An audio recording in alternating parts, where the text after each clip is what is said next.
जय श्री कृष्णा फ्रेंड्स, आज हम सूर्यपुत्र शनि के बारे में जानते हैं। शनि के जन्म के संबंध में अलग अलग कहानियां हैं, सब में प्रमुख एवं सर्वमान्य है। काशी खंड का प्राचीन स्कंद पुराण जो इस प्रकार है। भगवान सूर्य का विवाह दक्ष कन्या संध्या से हुआ था। संध्या भगवान सूर्य का तेज सहन नहीं कर सकी।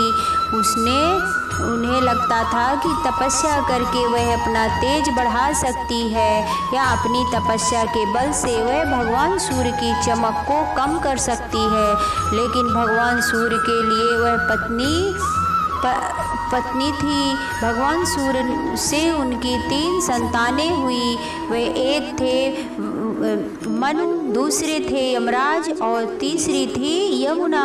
संध्या ने अपने बच्चों से बहुत प्यार करती थी, लेकिन वह भगवान सूर्य के तेज से बहुत परेशान थी। एक दिन उसने सोचा कि वह भगवान सूर्य से अलग होकर अपने माता पिता के घर जाएगी और घोर तपस्या करेगी, और यदि विरोध होता है तो दूर एकांत में जाकर घोर तपस्या करती है। संध्या ने अपनी तपस्या के बल पर अपनी एक छाया बनाई और उसका नाम सुवर्णा रखा, और वह फिर स्वयं ही छाया सुवर्णा बन गई। बच्चों को छाया को सौंपने के बाद संध्या ने उससे कहा कि छाया इसके बाद नारित्व की भूमिका निभाएगी और अपने 3 बच्चों का पालन पोषण करेगी। उन्होंने उससे कहा कि अगर कोई भी समस्या हो तो वह उन्हें तुरंत बताए, लेकिन उसने उसे सावधान किया कि उसे याद रखना चाहिए कि वह छाया ही है, संध्या नहीं, और किसी को भी यह अंतर नहीं जानना चाहिए। संध्या ने अपनी जिम्मेदारियां छाया को सौंप दी और अपने माता पिता के पास चली गई।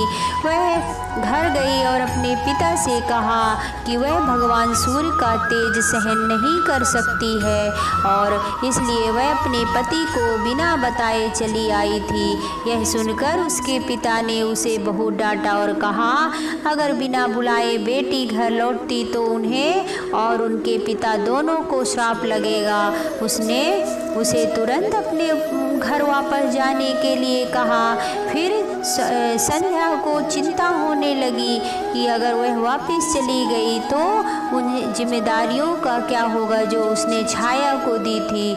छाया कहाँ जाएगी और उनकी पोल खुल जाएगी। इसलिए संध्या ने उत्तर कुरुक्षेत्र के घने जंगलों में चली गई और वहाँ विश्राम किया, और अपनी युवावस्था और सुंदरता के कारण जंगल में अपनी सुरक्षा को लेकर भयभीत थी, और उन्होंने अपना रूप बदलकर घोड़ी का रूप धारण कर लिया ताकि कोई उन्हें पहचान ना सके, और अपनी तपस्या शुरू कर दी। अत्यंत भगवान सूर्य और छाया के मिलने से 3 बच्चे पैदा हुए।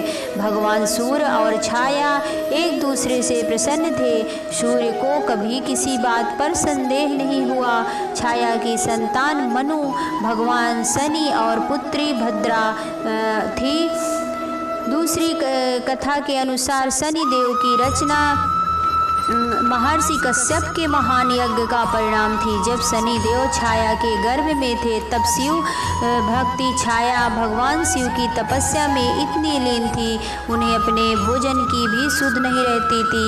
अपनी तपस्या के दौरान वह इतनी तीव्रता से प्रार्थना करती थी कि प्रार्थना का उसके गर्भ में पल रहे बच्चे पर गहरा प्रभाव पड़ा। तेज धूप, भोजन और छाया के बिना छाया की इतनी बड़ी तपस्या के परिणाम स्वरूप शनि भगवान का रंग काला हो गया, और जब शनि देव का जन्म हुआ तो सूर्य उनका काला रंग देखकर आश्चर्यचकित हो रह गए। उसे छाया पर शक होने लगा। उन्होंने यह कहकर छाया का अपमान किया कि यह उनका पुत्र नहीं है। शनि देव को जन्म से ही अपनी माता की तपस्या की महान शक्तियाँ विरासत में मिली थी। उसने देखा कि उसके पिता उन शनि देव की माँ का अपमान कर रहे हैं। अपने माँ का अपमान क्रूर दृष्टि देख देकर परिणाम स्वरूप उनके पिता का शरीर जलकर काला पड़ गया। भगवान सूर्य के रथ के घोड़े रुक गए। रथ नहीं चलेगा तो चिंतित होकर भगवान सूर्य को पुकारा और भगवान शिव ने भगवान सूर्य को सलाह दी और उन्हें समझाया कि क्या हुआ था, यानी उनके कारण माँ और बच्चे की इज्जत धूमिल हो रही है, अपमानित हुई थी। भगवान सूर्य ने अपनी गलती स्वीकार की और क्षमा मांगी और अपने पहले के गौरवशाली रूप में अपने रथ के घोड़ी की शक्ति को पुनः प्राप्त किया। तब से भगवान शनि अपने पिता और माता के एक अच्छे पुत्र और भगवान शिव के एक उत्साही शिष्य बन गए। देव भले ही कुरूप थे, भले ही वो अच्छे नहीं थे, भले ही उनका रंग काला था, लेकिन वो अपने माता पिता के भक्त थे। वो अपनी माँ से बहुत अधिक प्यार करते थे। अपनी माँ की आंखों में आंसू नहीं देख सकते थे। उन्होंने माँ का अपमान का बदला लेने के लिए अपने पिता तक से विरोध ले लिया था और अपने पिता को भी वक्र दृष्टि डालकर उनको परेशान कर दिया था। कभी भी हमें शनि को गलत मानकर उनका निरादर नहीं करना चाहिए। शनि बहुत ही अच्छे देवता हैं। अगर आप शनि देव को श्रद्धा और भक्ति और विश्वास और अंदर से उनके लिए इज्जत और सम्मान की नज़र रखते हो तो शनि देव आपका बाल भी बांका नहीं होने देते। शनि देव तो कर्म फलदाता हैं, वो हमारे अच्छे बुरे कर्मों का फल हमें देते हैं। तो इसमें